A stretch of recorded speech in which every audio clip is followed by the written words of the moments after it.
Neues Jahr, neue Trends, neue Farben, die Pantone-Farbe 2025 und wie du sie kombinieren kannst, das zeige ich dir in diesem Video.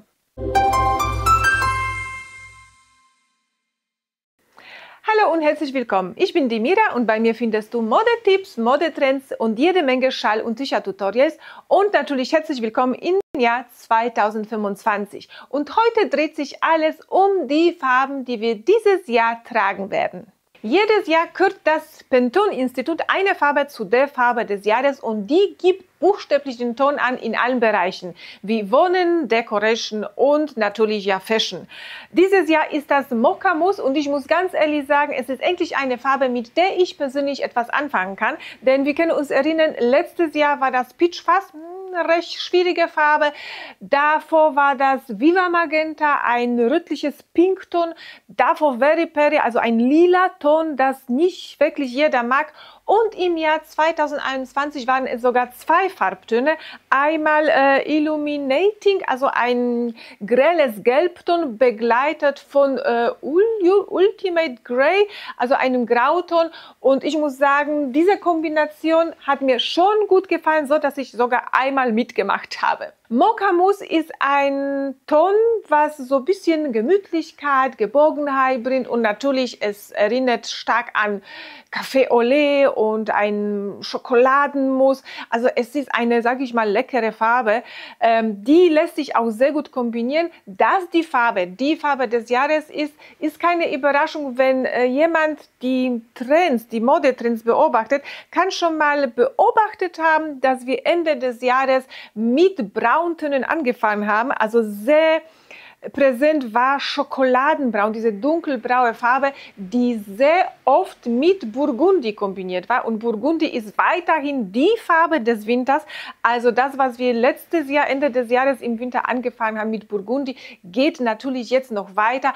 Und auch hier muss ich ganz ehrlich sagen, dass mir die Kombination nicht nur mit dem dunkelbraunen Ton, sondern auch mit der neuen Farbe Mocha Mousse sehr gut gefällt. Also das ist eine edle, so ganz edle Kombi. Ich finde, die Kombination wirkt ein bisschen eleganter und das ist eine Kombination, die ich noch für den Winter super schick finde. Ich hatte das Glück, dass ich mir Ende des Jahres einen Mantel bestellt habe, eben in der Farbe, also irgendwie war ich da vorahnend oder vorausschauend, so dass ich schon mal die Farbe in meinem Schrank habe. Ich habe euch den Mantel eben in einem Video gezeigt und da habe ich auch schon mal gesagt, immer auf neutrale Farben setzen, weil die werdet ihr immer wieder tragen über die Jahre, ohne zu wissen, dass das die neue Pantone-Farbe 2025 wird. Mocha Mousse ist eine Farbe, die wirklich von fast jedem getragen werden kann. Ich persönlich finde, dass gerade dunkelhaarige Typen, da wirkt die Farbe viel eleganter und viel schicker, aber auch die Blondinen können die Farbe sehr gut tragen. Das ist natürlich jetzt davon abhängig, ob deine Haare eher diesen Gelbstich haben oder du bist so eine kühle Blondine, da kann man ja die Farbe nochmal schön mit warmen Tönen oder eben mit kühleren Farbtönen kombinieren. Und hier habe ich schon mal direkt einen Tipp für alle Blondinen. Ich bin auch von Natur blond, obwohl ich ab und zu schon mal mittlerweile nachhelfen muss. Aber um einen kühlen Blondton zu behalten, beziehungsweise um diesen Gelbstich wegzubekommen, benutze ich gerne Silbershampoo.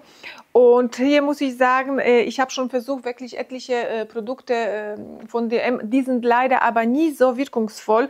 Deswegen kaufe ich schon seit Jahren Produkte von L'Oréal Professional, die werde ich dir auch unten hier verlinken. Die kosten ein paar Euro mehr, aber die sind auf jeden Fall sehr sparsam bzw. sehr ergiebig, weil du benutzt jetzt die Sachen auch nicht bei jeder Haarwäsche. Aber ich muss sagen, diese Farbpigmentierung, diese Pigmentierung ist viel intensiver und es hilft dir tatsächlich von dem Gelbstich dann wegzukommen. Deswegen, wenn einer Interesse hat, wie gesagt, das ist so ein kleiner Tipp nebenbei. Aber auch Rothaarige können sehr gerne oder sehr gut die Farbe tragen.